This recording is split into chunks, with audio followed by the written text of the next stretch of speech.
माँ, माँ, माँ दरवाजा खोलो माँ। प्रमिला अपने बेटे की आवाज सुनकर दरवाजा खोलने के लिए आती है। इतनी रात हो गई है और तुझे अब फुर्सत मिलती है घर लौटने की। क्या तुझे टाइम दिखाई नहीं देता? माँ, दरअसल मैं आपको कुछ बताना चाहता हूँ। माँ, एक्चुअली मैंने शादी कर ली है और ये आपकी बहू है। अपने बेटे को शादी के जोड़े में देखकर प्रमिला कहती है। अरे बेटा, ये क्या?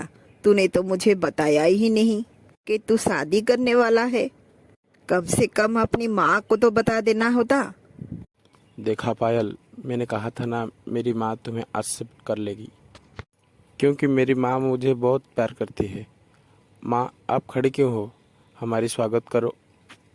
प्रमिला बहुत खुश होकर मंदिर में जाती है और पूजा की थाली लेकर आरती करने लगता है।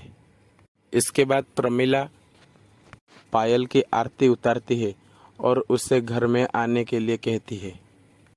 आदर्श पायल के हाथ पकड़कर उसे घर के अंदर ले आती है। अच्छा बहू, तू तो अपना चांद जैसा मुखड़ा तो मुझे अब दिखा दे। मैं भी देखूं मेरा बेटा आदर्श मेरे लिए कैसी बहू पसंद की लाई है। प्रमिला ऐसे कहते ही पायल अपने सर से घूंघट उठा लेती है और पायल की चेहरे पर चश्मा देखकर प्रमिला हैरान रह जाती है। इतनी रात हो गई है, तू चश्मा क्यों लगा रखा है बहू? क्या बात है? क्या मैं जान सकती हूँ? माँ, दरअसल बात यह है कि पायल अंधी है, वो कुछ भी देख नहीं सकती। तो ठीक है, चलो पायल, मैं तुम्हें तुम्हारा कमरा दिखा देती हूँ। आदर्श अपने पत्नी पायल को अपना कमरे में ले जाते हैं। अपने घर आई अंधी बहू के चलते प्रमिला बहुत चिड़चिड़ हो जाती है। ये क्या? ये घर में ये अंधी बहू है? हे भगवान, ये मेरे बेटे ने क्या कर दिया? मैंने सोचा था कि ये महलों में मेरे बहू किसी से कम नहीं होगी, लेकिन मेरे बेटे ने तो सब पानी फेर दिया। कुछ देर बाद आदर्श रसोई में आती है और अपने लिए और पायल के लिए खाना परोसकर अपने कमरे में ले जाती है। ये देखकर प्रमिला को और ज्यादा गुस्सा आ जाता है। आखिर ये अंधी ने मेरे बेटे पर क्या जादू कर दिया है जो इस ये मोहब्बत में मजनू बन गया है? आज तक ये मुझे अब तक एक गिलास पानी भी नहीं दिया और उस अंधी के लिए खाना लेकर जा रहा है। मैं इस घर में इस बुझी हुई मोहब्बती को रखने नहीं दूंगी। आदर्श पायल को बहुत प्यार करता था, इसीलिए प्रमिला आदर्श के सामने पायल को कुछ भी नुकसान होने नहीं देती थी। लेकिन आदर्श जब ऑफिस चला जाता था, प्रमिला मौका नहीं छोड़ती थी। पायल को नुकसान पहुंचाने में वो कोई भी मौका नहीं छोड़ती थी। बड़ा यहाँ वहाँ से घूमती रहती है। अभी के अभी सारे फ्लोर पर तेल डाल देती हूँ। जब यहाँ से गुजरेगी तो हड्डी पसली टूट ना गई तो मेरा नाम भी प्रमिला देवी नहीं।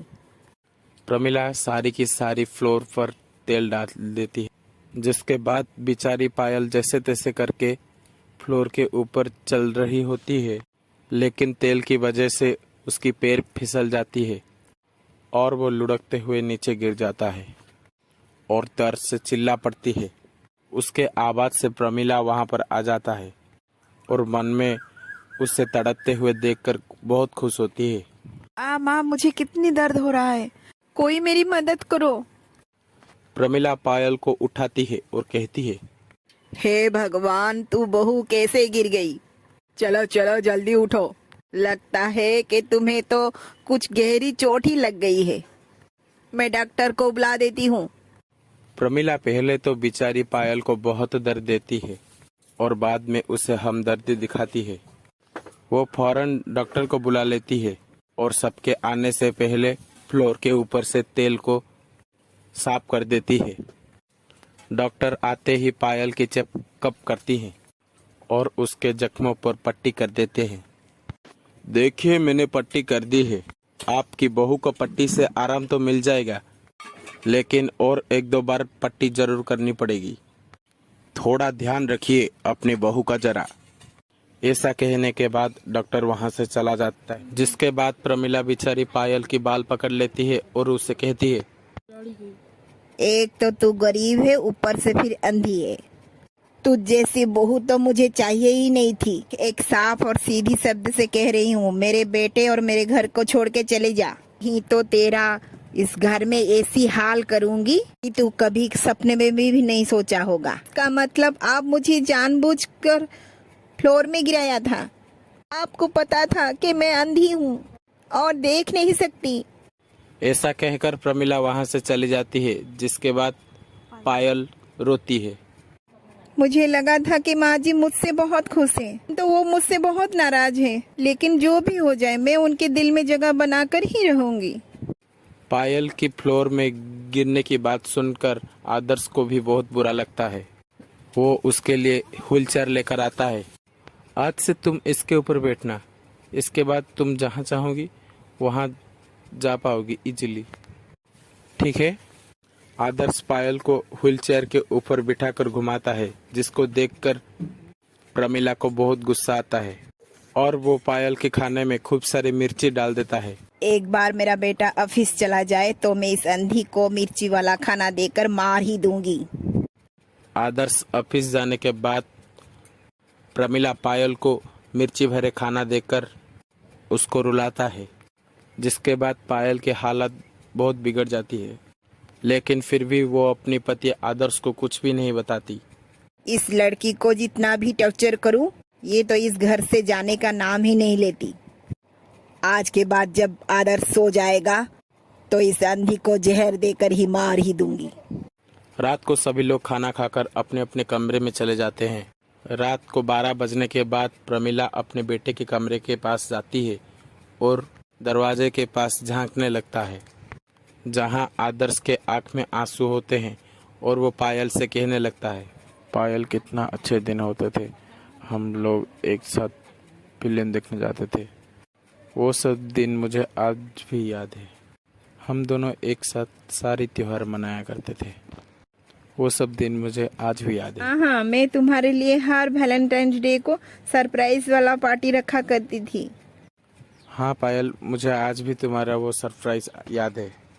उस टाइम मुझे फ़ोटोशूट का बहुत शौक था। काश मुझे फ़ोटोशूट का शौक नहीं होता। शायद उसी वजह से आज तुम इस दुनिया को अपने आँख से देख सकती। ये सुनते ही प्रमिला हैरान रह जाती है। ये आदर्श क्या बोल रहा है? क्या पायल पहले से ही अंधी नहीं थी? ये सुनकर प्रमिला अंदर आ जाती है और उनसे पायल अंधा होने का कारण पूछती है, जिसके बाद आदर्श अपने माँ को बताता है। माँ, एक दिन वैलेंटाइन डे पर पायल केक और फ्लावर्स लेकर मेरे हॉस्टल में आई थी। उस समय मैं फ़ोटोशूट कर रहा था। पायल की सरप्राइज देखकर मैं बहुत खुश हो गया और मैंने पायल को फ्रिज के अंदर से कोल्ड ड्रिंक्स लाने को कहा, लेकिन फ्रिज के ऊपर मेरी एसिड की बोतल रखी हुई थी, जो फ्रिज खोलते ही बेचारी पायल के ऊपर गिर गई, जिसके दौरान उसका आँख चली गई। अगर उसके जगह मैं होता तो आज शायद मैं ही अंधा हो जाता। देखिए, जो होना था हो गया, अब इन बातों को सब भूल जाइए। हाँ, पायल के अंधा होने के बाद कोई उसे अपनाता नहीं, इसलिए मैंने उसे शादी कर लिया और घर ले आया। आदर्श और पायल की बात सुनकर प्रमिला को बहुत पछतावा होती है और वो अपना सारी सच बताता है और प्रमिला उन दोनों से माफ़ी मांगती है। मुझे माफ कर दे पायल, मुझसे बड़ी गलती हो गई। तूने मेरे बेटे के ऊपर हो रही अनहोनी को अपने सर ले लिया और फिर भी मेरे तेरे ऊपर बहुत अत्याचार किया है। मुझे माफ कर दे बहू। आप मेरी माँ हो, आप मुझे माफी मांगने की कोई जरूरत नहीं।